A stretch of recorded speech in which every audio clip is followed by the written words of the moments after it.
When this woman walked through the woods this morning, she had no idea that her life would change forever. But sometimes, life-changing moments come in small packages. And in this case, they came in the form of this weird-looking creature. When she found it nestled between a few leaves, she thought it was just an odd-looking butterfly. But then her veterinarian told her this.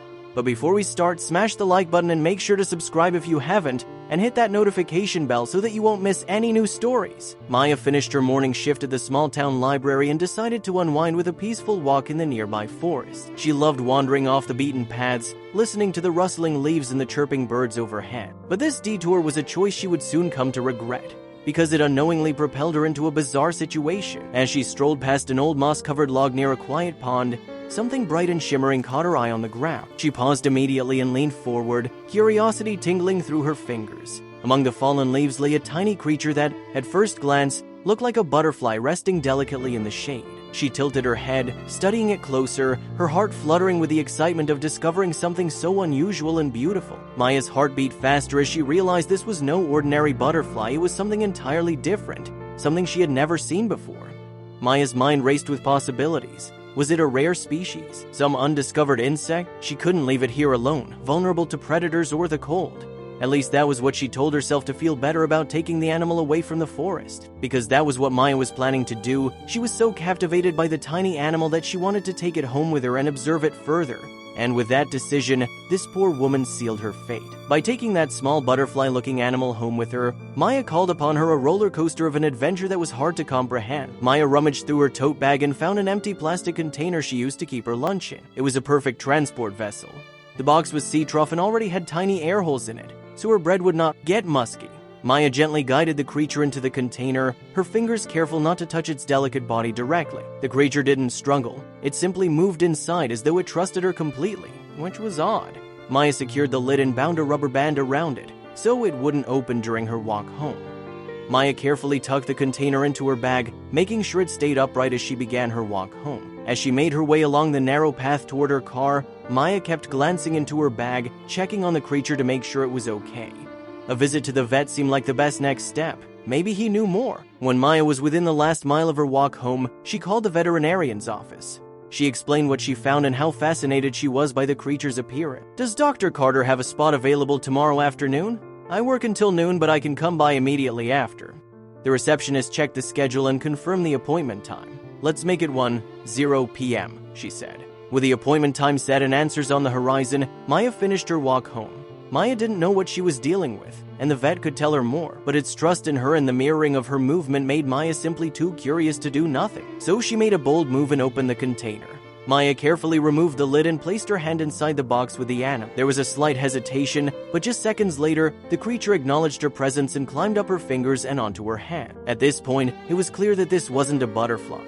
Its colorful, protruding body resembled more octopus-like tentacles than actual wings. It slithered up Maya's hand until it reached the center of her palm, and there it stayed. Its colors were amazing, and when the late-day sun hit the creature's body through the kitchen window, its body shimmered from green to blue. After playing around with the creature for about 5 minutes, she decided to call it quits. Maya carefully placed the animal back in its container, along with some leaves from her garden plants and a shallow cup of water. We'll know more tomorrow. That evening, after a warm shower and a quick dinner, Maya settled into bed with a novel she had been meaning to finish for weeks. Every now and then, she imagined it shifting or changing colors under the soft kitchen light. Eventually, Maya's eyelids grew heavy, and she drifted into a restless sleep, still thinking about the tiny animal and the mystery surrounding it. Hours later, in the deep quiet of the night, she was jolted awake by an unfamiliar sound coming from her garden. The bedroom window was open, which normally let fresh air and the sound of crickets come in through her window. But this time, she heard something that wasn't part of nature at all. Maya's heart immediately started to pound as she strained her ears, trying to figure out where the noise was coming from. It didn't take long before she heard it again. She couldn't make out what the voices were saying, but it was obvious that at least 2 people were talking, and they were trying to stay quiet as they moved around outside. Maya swung her legs over the edge of the bed and stood up carefully, her body tense and her mind racing. As she reached the top of the staircase, she paused and listened again. The voices had grown clearer, and now she could also hear soft scraping noises near the back of the house. Suddenly, the sharp sound of shattering glass echoed through the house, and Maya's pulse spiked. She instantly knew they had broken the glass on the back door. Fear twisted in her stomach, But something stronger, a surge of protectiveness, pushed her forward. She glanced around and grabbed the broom leaning against the hallway wall, gripping it tightly like a makeshift weapon. With her heart hammering in her chest, Maya rushed down the final few steps and burst into the kitchen, flipping on the bright overhead lights and screaming at the top of her lungs. Her sudden entrance startled the intruders so badly that they turned in unison, their faces hidden behind dark masks. Without hesitating, they sprinted back through the garden, jumped the fence, and disappeared into the night. Maya stood frozen for a moment, her knuckles white around the broom handle. Her eyes darted to the shattered glass on the door and saw a distinct handprint where someone had reached inside, trying to unlock it from within. "Just in time," she muttered shakily, still catching her breath. In any other case, Maya would have thought these were just ordinary burglars. But after her incredible find from yesterday, Maya knew deep down, with a chilling certainty, that these people hadn't come to her house to steal ordinary valuables. They were here to steal her precious animal. She just knew it instinctively. Maya's gaze shifted to the kitchen counter, where the small container still sat, seemingly untouched, with the now blue glowing creature still resting inside. Maya started breathing heavily as she realized that the shimmering creature might have been their true target. She moved quickly, grabbing a wooden board and nails from the hall closet, which she used to cover up the broken back window. Maya saw some blood on the broken glass, indicating that one of the burglars cut himself while making his escape. "Suits you right," Maya said, smirking.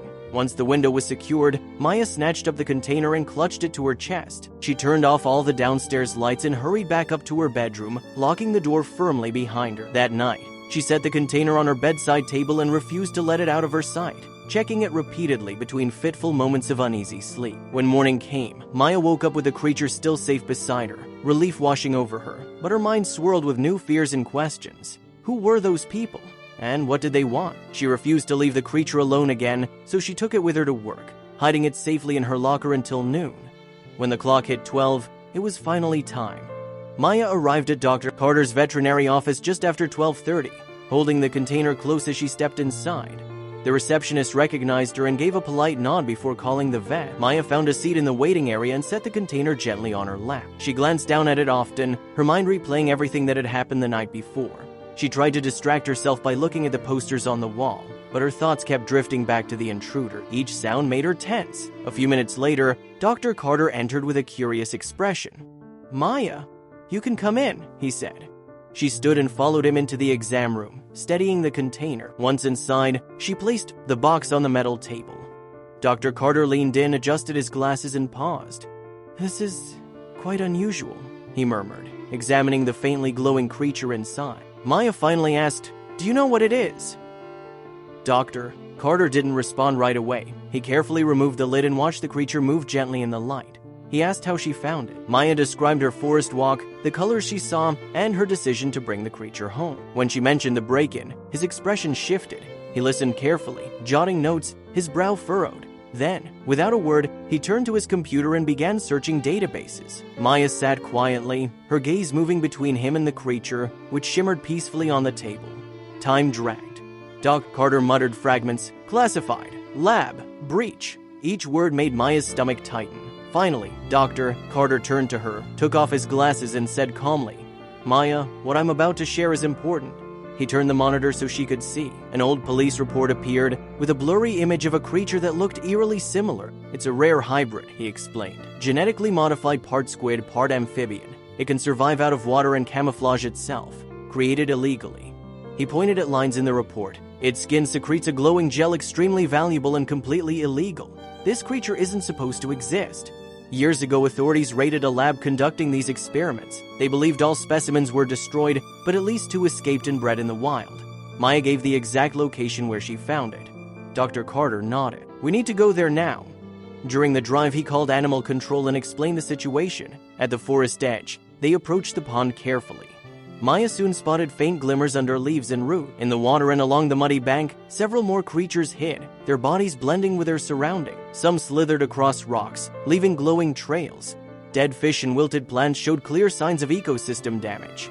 Dr. Carter nodded grimly. "They saw you take one. They panicked. The slime is valuable, but illegal.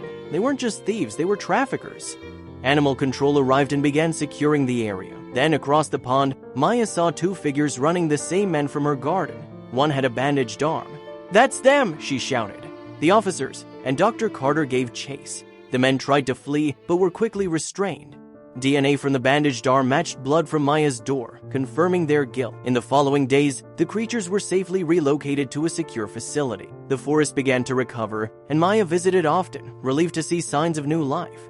As for her shimmering discovery, it was given a proper home with its kind. She missed the creature but knew she had helped prevent a much larger disaster.